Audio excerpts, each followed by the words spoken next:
चिड़िया नाल में बाज लड़ावा, गीदड़ नू में शेर बनावा, 1.25 लाख तो एक लड़ावा, ता गोविंद सिंह नाम धरावा। ये वाक्य नहीं बल्कि एक उद्घोष बनकर उभरे हैं। ये उद्घोष भारतीय सेना में आज भी अमर हैं। लेकिन ये उद्घोष आखिर हैं किसके? नमस्कार, मैं डॉक्टर अतुल और आप देख रहे हैं भारत भाग्य विधाता सीरीज। आज तीसरे दिन हम बात करने वाले हैं हमारे 10वें गुरु, जिन्हें 10वें पिता भी कहा जाता है, श्री गुरु गोविंद सिंह जी के बारे में। गुरु गोविंद सिंह जी के बचपन का नाम गोविंद राय जी था, लेकिन गुरु गोविंद सिंह जी सिर्फ 9 साल के थे जब उनके पिता गुरु तेग बहादुर जी का कटा हुआ सिर अंतिम संस्कार के लिए आनंदपुर साहिब लाया गया। उनके पिता की शहादत ने अगले 33 वर्षों तक, यानी 42 वर्ष की आयु में स्वयं गुरु गोविंद सिंह जी की मृत्यु तक उनके जीवन के प्रति दृष्टिकोण और गतिविधियों पर गहरा प्रभाव डाला। इतिहास में गोविंद सिंह जी की छवि एक लंबे छरहरे बेहतरीन कपड़े पहनने वाले और कई तरह के हथियारों के साथ सुसज्जित रहने वाले व्यक्ति की है।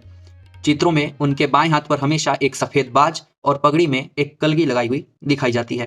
19 वर्ष की आयु तक उन्होंने अपने आप को आने वाले समय के लिए तैयार किया था। खुशवंत सिंह अपनी प्रसिद्ध पुस्तक द हिस्ट्री ऑफ सिख्स में लिखते हैं कि उन्होंने इन्हीं 19 वर्षों के दौरान संस्कृत और फारसी की पढ़ाई की।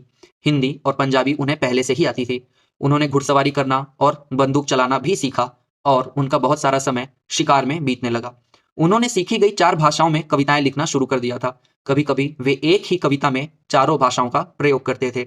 उन्होंने हिंदू धर्म शास्त्रों की कई कहानियों को अपने शब्दों में भी लिखा। उनके बारे में यह प्रसिद्ध था कि उनके तीरों की नोक सोने की बनी होती थी। जिसकी मृत्यु इस तीर से हो, उसके परिवार वाले इस सोने को बेचकर अपना आगे का जीवन निर्वाह कर सकें। गुरु गोविंद सिंह जी को पहली चुनौती उनके पड़ोसी पहाड़ी राज्य बिलासपुर के राजा से मिली। राजा भीमचंद ने आनंदपुर साहिब पर हमला कर दिया, जिसमें उन्हें हार का सामना करना पड़ा। सन 1699 की शुरुआत में गुरु साहिब ने सभी सिखों को बैसाखी के अवसर पर आनंदपुर साहिब में एकत्र होने का संदेश भेजा था। भीड़ के सामने ही उन्होंने अपनी म्यान से तलवार निकाली और घोषणा की कि ऐसे लोग सामने आए जो धर्म के लिए अपना बलिदान दे सकें। पतन सिंह जी लिखते हैं कि सबसे पहले लाहौर के दयाराम जी आगे आए और अपना सिर प्रस्तुत किया। गुरु उन्हें बगल के एक तंबू में ले गए। जब वे बाहर आए तो उनकी तलवार से खून टपक रहा था। हस्तिनापुर के धर्मदास जी दूसरे व्यक्ति थे जिन्होंने अपना सिर पेश किया था। इसके बाद द्वारका से मोहकम चंद जी, जगन्नाथ के हिम्मत भाई जी और बीदड़ के साहिब चंद भी बलिदान के लिए आगे आए।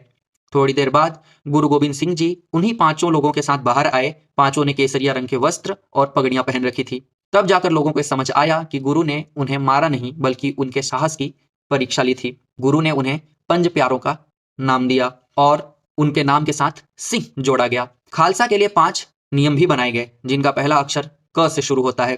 खुशवंत सिंह जी लिखते हैं कि उन्हें कहा गया कि वे अपने बाल और दाढ़ी ना कटवाएं। बालों को शुभ